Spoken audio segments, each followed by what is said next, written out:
আসসালামু আলাইকুম প্রিয় দর্শক, বগুড়ার সংবাদে আজকে আমরা জানব সকল গুরুত্বপূর্ণ খবর।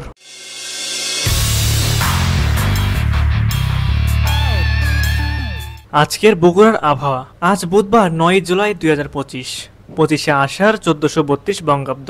দিনের শুরুতে জেনে নিন আগামী 24 ঘন্টার আবহাওয়ার পূর্বাভাস সহ কেমন থাকবে বগুড়ার আবহাওয়া। আজকের আবহাওয়ার পূর্বাভাসে বলা হয়েছে, আজ রাজশাহী বিভাগের অধিকাংশ জায়গায় এবং রংপুর বিভাগে অনেক জায়গায় অস্থায়ীভাবে দমকা হাওয়া সহ হালকা থেকে মাঝারি ধরনের বৃষ্টি অথবা বজ্র সহ বৃষ্টি হতে পারে। বগুড়ায় আজ বিষণ্ণ এবং ঠান্ডা আবহাওয়া অনুভব হচ্ছে। বাতাসের গড় গতি 12 কিলোমিটার ঘন্টা এবং ঝোড়ো হাওয়ার গতিবেগ 26 কিলোমিটার ঘন্টা পর্যন্ত। আজ সকাল 7টা থেকে রাত 11টা পর্যন্ত বৃষ্টিপাতের সম্ভাবনা বেশি। বগুড়া দুপচাচিয়ায় শ্বশুর ও পুত্রবধূকে গলায় ফাঁস দিয়ে হত্যা।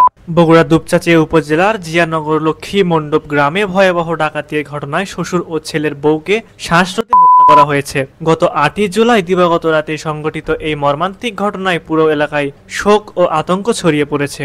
নিহতরা হলেন এলাকার সম্মানিত ব্যক্তি আলহাজ মোহাম্মদ আফতাব হোসেন এবং তার বড় ছেলের স্ত্রী।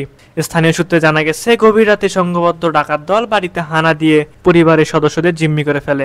ডাকাতরা ঘরের সবাইকে হাত পা বেঁধে ফেলে এবং বাড়ির মূল্যবান মালামাল, স্বর্ণালংকার ও নগদ টাকা লুট করে নিয়ে যায়। লুটপাট শেষে তারা আলহাজ আফতাব হোসেন ও তার পুত্রবধূকে হাত পা বেঁধে শ্বাসরোধ করে নির্মমভাবে হত্যা করে। খবর পেয়ে দুপচাচিয়া থানা পুলিশ ও জেলা পুলিশের একটি টিম ঘটনাস্থলে পৌঁছে তদন্ত শুরু করেছে। এলাকাবাসী এই নৃশংস হত্যাকাণ্ডের তীব্র নিন্দা জানিয়ে অবিলম্বে খুনিদের গ্রেফতার ও দৃষ্টান্তমূলক শাস্তির দাবি জানিয়েছে। দেশের জনগণ এখন নির্বাচনমুখী, তাই কোনো ষড়যন্ত্র করে লাভ নেই। সাবেক এমপি মোশাররফ হোসেন। কেন্দ্রীয় কৃষক দলের সিনিয়র যুগ্ম সাধারণ সম্পাদক, বগুড়া জেলা বিএনপির ভারপ্রাপ্ত সাধারণ সম্পাদক ও বগুড়া 4 কাহালু নন্দীগ্রাম এলাকার সাবেক সংসদ সদস্য আলহাজ মোহাম্মদ মোশাররফ হোসেন বলেন, দেশের জনগণ এখন নির্বাচনমুখী, তাই কোনো ষড়যন্ত্র করে লাভ নেই।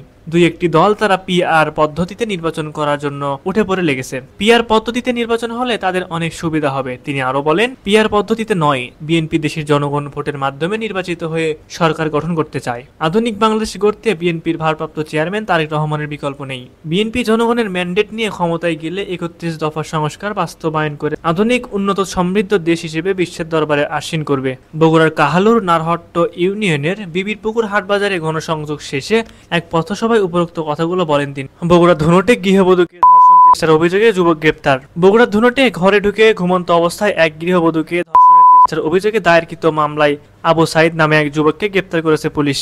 মঙ্গলবার তাকে ধুনট থানা হাজত থেকে বগুড়ার আদালতের মাধ্যমে কারাগারে পাঠানো হয়েছে। গ্রেপ্তারকৃত আবু সাইদ চিকাশি ইউনিয়নের জোরশিমুল গ্রামের বক্সা মণ্ডলের ছেলে। শিবগঞ্জে ক্ষুদ্র নিগোষ্ঠী পরিবারের মাঝে বকনা ও ষাঁড় বাছুর বিতরণ।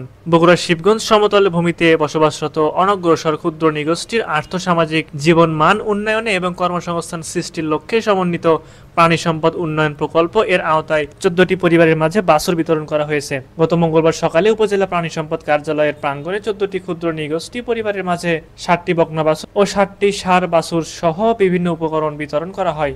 এতে প্রধান অতিথি হিসেবে উপস্থিত ছিলেন উপজেলা নির্বাহী কর্মকর্তা জিয়াউর রহমান। আরও উপস্থিত ছিলেন উপজেলা প্রাণী সম্পদ কর্মকর্তা ডাক্তার ওয়ালিউল ইসলাম, উপজেলা মৎস্য কর্মকর্তা আরিফুল ইসলাম সাবু, উপজেলা প্রাণী সম্পদ সম্প্রসারণ অফিসার ডাক্তার ববি রানী প্রমুখ। বগুড়ায় 1100 পিস ইয়াবা সহ মাদক ব্যবসায়ী গ্রেপ্তার।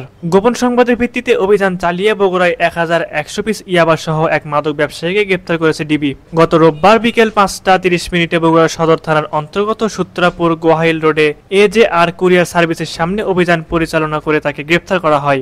গ্রেপ্তারকৃত প্রকৃত আসামি মোহাম্মদ সাদিক, পিতা মোহাম্মদ আব্দুল সালাম, মাতা মোসাম্মদ রোমানা, গ্রাম চক কানপাড়া, থানা শাহজাহানপুর, জেলা বগুড়া। সুপ্রিয় দর্শক, এই ছিল বগুড়ার গুরুত্বপূর্ণ সংবাদ। পরবর্তী সংবাদ পেতে বগুড়ার সাথে থাকুন।